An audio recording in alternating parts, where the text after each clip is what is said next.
너도 알겠지만 투자 오래 하다 보면 결국 어떤 결론 하나에 도착하게 돼. 그게 뭐냐면, 아, 시장은 내가 예측할 수 있는 게 아니구나. 이걸 인정하는 순간, 진짜로 마음이 편안해지고 투자 자체가 가벼워져. 사람들은 항상 묻잖아. 지금이 바닥일까? 지금 팔아야 하나? 이거 폭등할까? 버블 아니야? 근데 장기적으로 큰돈 번 사람들 보면 이 질문들에 거의 에너지를 안 써. 왜냐면 이들은 아예 게임의 종류를 다르게 하고 있거든. 투자계에는 두 부류가 있어. 불확실성을 예측해서 이기려고 하는 사람. 그리고 불확실성을 시간과 반복으로 무력화시키는 사람. 이 둘은 비슷해 보이지만 완전히 다른 길이야. 첫 번째, 예측은 맞추기 게임이고 반복은 쌓기 게임이다. 예측은 화려해 보이지. 뉴스 보고, 차트 보고, 실적 분석하고. 나름 똑똑해 보이고 빠릿빠릿해 보여. 근데 문제는 단 하나야. 지속 가능하지가 않아. 한 번 맞출 수는 있어. 두 번도 맞출 수 있어. 근데 10년 동안 꾸준히 맞추는 사람? 거의 없어. 있다면 이미 월가에서 연봉 1,000억 받고 있을걸. 반대로 반복은 너무 단순해. 그래서 사람들이 무시해. 근데 장기적으로 보면 게임의 승부는 단순함이 이겨. 매달 일정 금액을 넣고, 떨어질 때도 넣고, 올라갈 때도 넣고, 그냥 계속 모으는 거. 이건 화려하진 않지만 이기는 사람이 하는 방식이야. 왜? 쌓이는 양이 무섭거든. 예측은 잘 맞춘 날만 선거가 나지만 반복은 매일, 매주, 매달 선거가 누적돼. 이 차이가 엄청 커. 두 번째, 예측은 감정을 키우고 반복은 감정을 죽인다. 시장을 예측하려 들면 감정이 자동으로 끼어들어. 틀릴까 봐 불안, 맞으면 과신, 떨어지면 공포, 오르면 조급함. 이게 계속 사이클처럼 반복돼. 결국 피곤해져서 투자에서 도망가고 싶어져. 근데 반복은 감정을 거의 사용하지 않아. 감정이 개입할 틈을 아예 없애버리거든. 예를 들어 매달 100만 원씩 적립식 투자한다고 해보자. 시장이 떨어져도 자동 매수, 시장이 올라가도 자동 매수, 뉴스가 날리어도 자동 매수. 감정이 개입할 수 없게 만들어버리는 거야.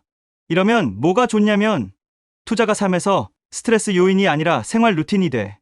이건 장기 투자에서 말도 안 되는 장점이야. 스트레스 없이 지속할 수 있는 게 진짜 무기거든. 세 번째, 예측은 지식의 양을 요구하고 반복은 규칙의 일관성을 요구한다. 시장을 예측하려면 계속 공부해야 해. 뉴스, 금리, 인플레이션, 업황, 지정학, 실적, 기술적 분석. 물론 공부하는 건 좋지. 근데 그걸 기반으로 바이셀 타이밍을 맞추라고 하면 이야기가 달라져. 10년 동안 그걸 유지하는 건 거의 불가능이야. 사람이 기계가 아니잖아. 근데 반복은 지식이 별로 필요 없어. 대신 규칙을 지키는 의지가 필요해. 월급 받으면 일정 비율 자동 투자, ETF 기준 자산 배분 비중 지키기, 연 1회 리밸런싱, 장기 하락장에서도 매수 중단 금지, 매매는 최소화.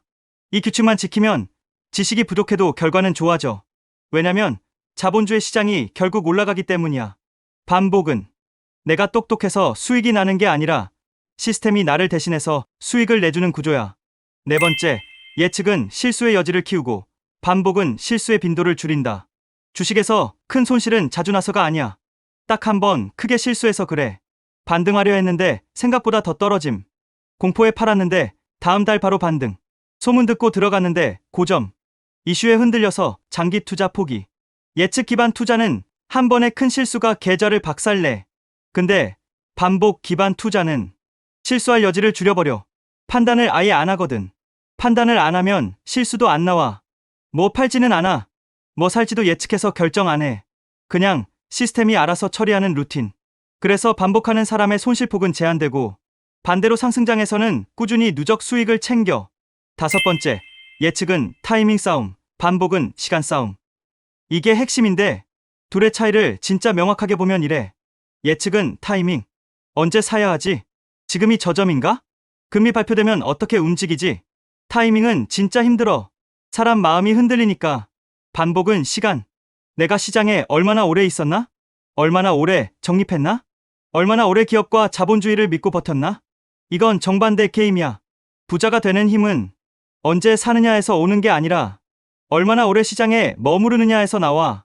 여섯 번째, 예측은 확신을 필요로 하고 반복은 겸손을 전제로 한다. 예측하는 사람은 내가 맞을 것이다라는 확신이 필요해. 근데 이 확신이 위험해. 왜냐면 틀렸을 때 대응이 안 돼. 반면 반복하는 사람은 기본 마인드가 달라. 나는 미래를 맞출 수 없다. 그래서 시스템을 믿는다. 이게 겸손이고, 이 겸손이 장기 투자를 끝까지 가능하게 만들어. 결국 투자에서 오래 살아남는 사람들의 공통점은 능력이 아니라 겸손함이야. 일곱 번째, 부자들의 진짜 특성, 센스가 아니라 지속 가능성. 부자들은 매번 타이밍을 맞춘 게 아니야. 오히려 타이밍을 신경 쓰지 않고도 이긴 사람들이야. 부자들의 공통적인 행동 패턴. 꾸준히 투자하고, 떨어져도 멈추지 않고, 시장이 무너져도 공포매도 안 하고, 오히려 기회로 삼고, 버티고, 다시 버티고, 또 버티고. 이게 누적되면 10년, 20년 뒤 결과는 말도 안 되게 달라진다. 결론, 장기 투자의 승자는 예측자가 아니라 반복자다. 여기까지 얘기하면 결국 결론은 하나야. 미래를 맞추는 사람은 거의 없지만 미래가 올 때까지 버티는 사람은 누구나 될 수 있다.